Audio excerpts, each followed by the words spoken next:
Olá, hoje vamos falar sobre ensino remoto, em mais um episódio da nossa websérie Educação nos Novos Tempos. Eu sou o professor, músico e deputado estadual Issurcó, e hoje estou aqui na Escola Oswaldo Cruz para falar com a coordenadora e professora Célia Correia. Olá. Tudo bem, Célia? É um prazer recebê-lo aí na nossa escola e poder contribuir, conversar um pouquinho sobre educação. Muito obrigado, eu que te agradeço, para que a gente possa levar conhecimentos, ensinamentos e possibilidades para todo o Rio Grande e o Brasil. O ensino remoto tem nos trazido muitas lições. E, na verdade, enquanto professor, e aqui com a Célia, que é professora também, e professores que nos acompanham sabem disso, o professor está constantemente se reinventando. O mundo muda, as possibilidades, os acessos à tecnologia aos jovens mudam também, avançam, então constantemente o professor está se readaptando. A situação da crise revelou uma série de possibilidades novas, das quais algumas a gente tem que fazer experiências que foram exitosas, outras não tiveram tanto êxito, a gente corrige, melhora, reinventa.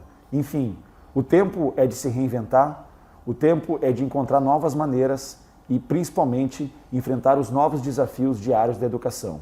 O período de pandemia nos trouxe, como eu disse, diversas dificuldades, mas junto com ela, muitas possibilidades. Com mais de 20 anos de atuação na instituição evangélica, atualmente ela é coordenadora da Escola Oswaldo Cruz, que atende mais de 380 estudantes. Essencialmente professora, atuou 10 anos como supervisora educacional e é também psicopedagoga clínica e institucional. Célia, qual foi o impacto principal para a adaptação da escola no ensino remoto? O ensino remoto, como já o Issur citou, nos trouxe muitas transformações e a necessidade muito grande de se reinventar. Quando então iniciamos 2020, com a chegada da pandemia logo no início do ano, imediatamente buscamos a possibilidade de parceria com as famílias, e de buscar na nossa formação e caminhada acadêmica e com os nossos professores quais seriam as possibilidades e as necessidades para atender da melhor forma as nossas crianças, de certa forma levando um pouco do ambiente da sala de aula para dentro de casa. E literalmente nós fomos para dentro das casas das famílias, algumas facilidades porque já vínhamos numa caminhada desde 2014 com trabalho de tecnologia. Nós temos uma parceria com a Google, onde a gente já vinha com uma formação na área de tecnologia com os nossos professores. Então, eles já estavam imbuídos aí de muitas ferramentas e um conhecimento bastante significativo de como utilizar as ferramentas tecnológicas para poder fazer esse trabalho. Tu falasses, isso me chamou a atenção sobre a dificuldade de lidar com os menores, com os pequenos. Eu também sou professor de séries iniciais e, como eu disse, a gente não faz educação sem contato, sem a proximidade. Muitas vezes em sala de aula tu passa uma tarefa para a turma e o professor já sabe aquele ou aquela que vai ter mais dificuldade e que ainda assim é encabulado e não quer dizer que ficou com dúvida porque tem vergonha que os colegas vão dizer, não entendeu, vai virar motivo de chacota. Como é que vocês conseguiram adaptar isso na questão virtual? Como é que se faz, no teu ponto de vista, a alfabetização virtual? Eu vou novamente me reportar a 2020, porque tem uma diferença, 2020 e agora no presencial novamente. Então, as gurias buscaram, como eu disse desde o início, montar aquele quadro, aqueles cartazes, perfeito, aquele material didático, visual, nas suas casas. Atrativo, para ser atrativo visual, A história, elas gravavam áudios, como é uma sala vídeos, de aula que a gente monta para séries iniciais, As com casas bastante delas, informação. Cada visual. uma tinha uma sala lá com o seu quadro, então elas mostravam lá, faziam a escrita. Quase que levaram a sala de aula para sua casa. Exatamente. Elas levaram. Aquela imagem que a gente tem de sala de aula. Layout de sala de aula. A clássica, aquela, o abecedário pendurado em cima do quadro, os números, o calendário. Então as crianças tinham, vamos fazer um exemplo prático, Elas tinham lá as letras do alfabeto na sua casa, porque isso estava na caixa deles, Então a professora ia produzindo esse trabalho, essa escrita, essas histórias, né? Essa representação de imagens, esse visual, como se ela estivesse na sala de aula.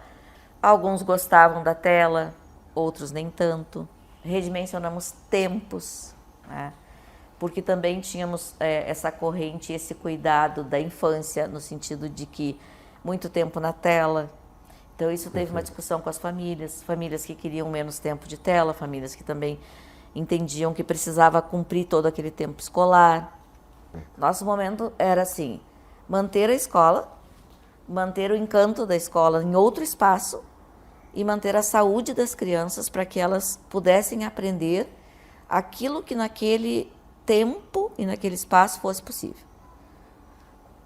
Ao longo do ano, né, e a gente foi sempre recebendo muitas orientações e toda a legislação federal, estadual, e a gente foi cumprindo todas as metas e quais eram as competências essenciais, porque a gente sabia que o conteúdo escolar, ele, em menos tempo e num espaço de dentro de casa, é muito diferente, né? Correto. Porque o professor é professor, e o pai e mãe, por mais que eles nos ajudaram, se esforçaram, se dedicaram, foram incansáveis, eles não são os professores, né?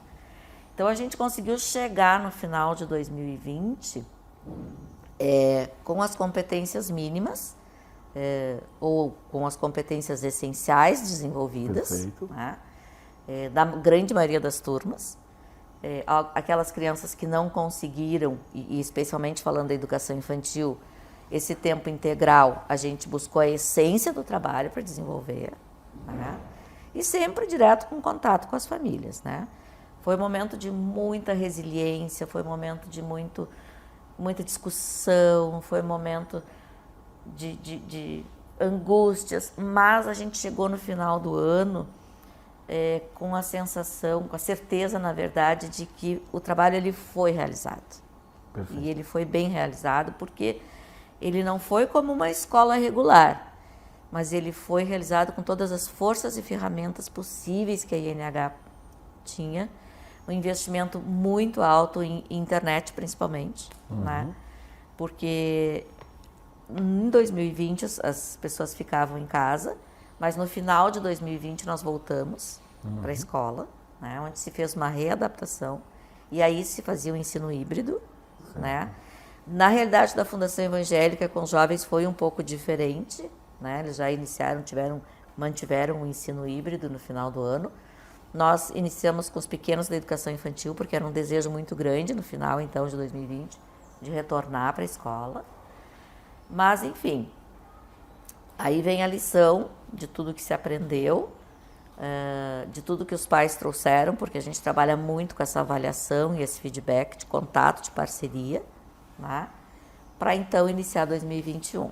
E aí inicia uma nova história em 2021. Aqui do Oswaldo Cruz, sim, a gente precisou, todos os cantos hoje são sala de aula. A biblioteca é sala de aula, a biblioteca é uma outra dificuldade, embora a gente trabalhe com o Elefante Letrado, que é uma biblioteca virtual, mas o contato com o livro físico, a gente gosta, a gente acredita na leitura com o livro físico. Aquelas crianças que tiveram oportunidade de, naqueles horários, estarem com a câmera aberta, dialogando e participando, se constituiu essa alfabetização com mais propriedade. É claro que a grande dificuldade era, abre a câmera, era a turma toda, não era dividida, né? Todos queriam falar ao mesmo tempo e todos queriam ser ouvidos. Como é na sala de aula, né? E a frustração vinha muitas vezes pela família. Mas a minha filha ficou lá com a mãozinha levantada, porque eles aprenderam até a levantar a mãozinha lá no vídeo, e a prof não atendeu, né? Mas era um período curto, um período de 50 minutos, 2 vezes, às vezes 1h30, enfim, e terminava a aula, e precisava mais. Então, os professores enviavam, eventualmente, algum material para casa também, e foi bastante demorado até que eles conseguiram, assim, saber que agora eles tinham que ter a sala deles lá também, eles tinham que ter a mesa deles com aqueles materiais de brincar, de jogar com tampinha, então elas levaram o mesmo processo. Tinha que espelhar esse ambiente. Exatamente. O ambiente que tinha na casa do professor tinha que espelhar esse ambiente na casa do estudante. Exatamente. E a tinha capacidade, que ter... né, deles também de concentração nessa faixa etária, ela é muito curto, né, o período de concentração. Eu lembro pelos meus cadernos de planejamento, Célia, que tu tinha no período da manhã, às vezes, ou da tarde, dezenas, muitas vezes, de atividades nesse período todo, porque, como tu disse, quanto menor a capacidade de concentração, de atenção deles, e vamos combinar, nós que somos adultos, às vezes ficar assistindo um material virtual online de 1h30, 2 horas, já é cansativo, é maçante.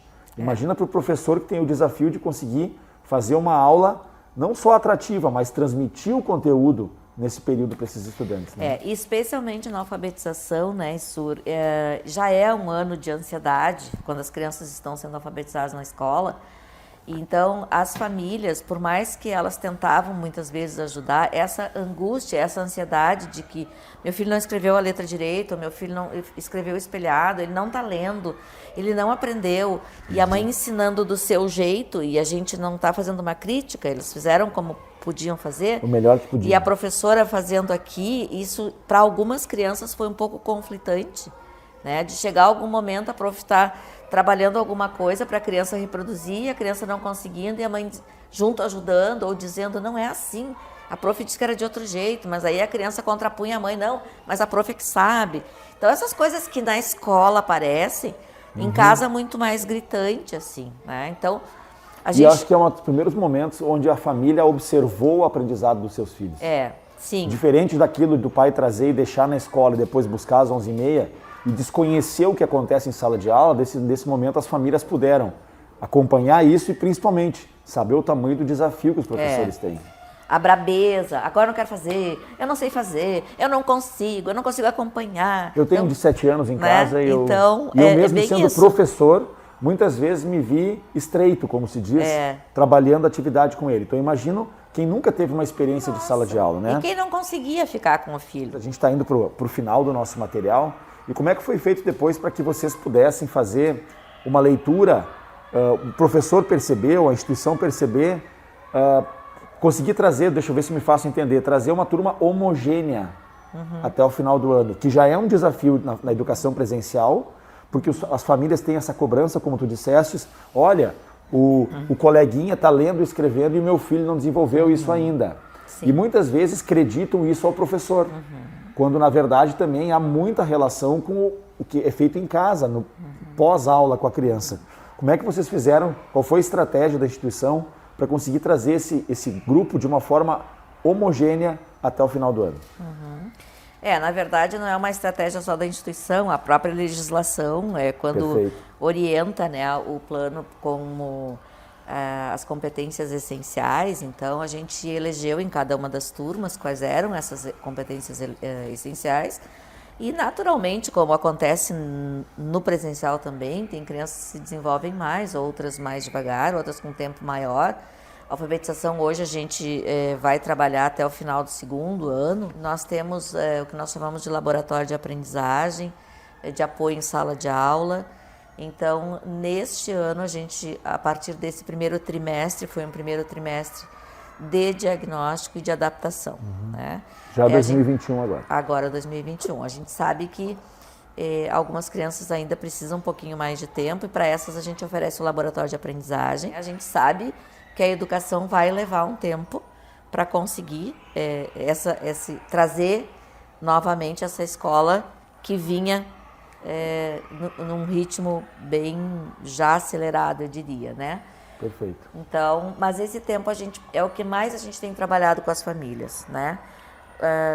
A pandemia ela veio para nos ensinar a viver num outro tempo, né? E a escola as pessoas precisam entender que a escola ela também tem um outro tempo. Ganhamos muito, aprendemos a lidar com coisas que nós não estaríamos lidando se não tivesse a pandemia. Perfeito. Né? Esse é o legado que a gente tem que tirar da pandemia, né? As possibilidades que a gente avançou e as condições que a gente pode somar à educação normal, digamos assim. Célia, a gente chegou no final no encerramento do nosso conteúdo. Gostaria de saber se tu quer deixar algum recado, alguma mensagem para quem está nos acompanhando, para professores, para coordenadores, para pais e mães e também para estudantes. Olha, a mensagem que fica é o que eu já comecei dizendo, né? Nós vivemos um outro tempo que pode ser muito bom, né?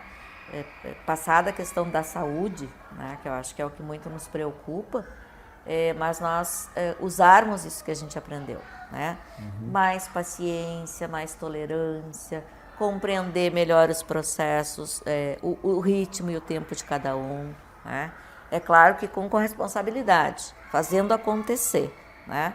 Mas dando para a escola a credibilidade daquilo que é da escola. Porque a escola é uma das entidades que muito trabalhou, que muito persiste, que está junto com as famílias, independente de qual realidade, independente de qual local. Os professores, com qualquer característica e perfil, onde estejam, nós temos lindas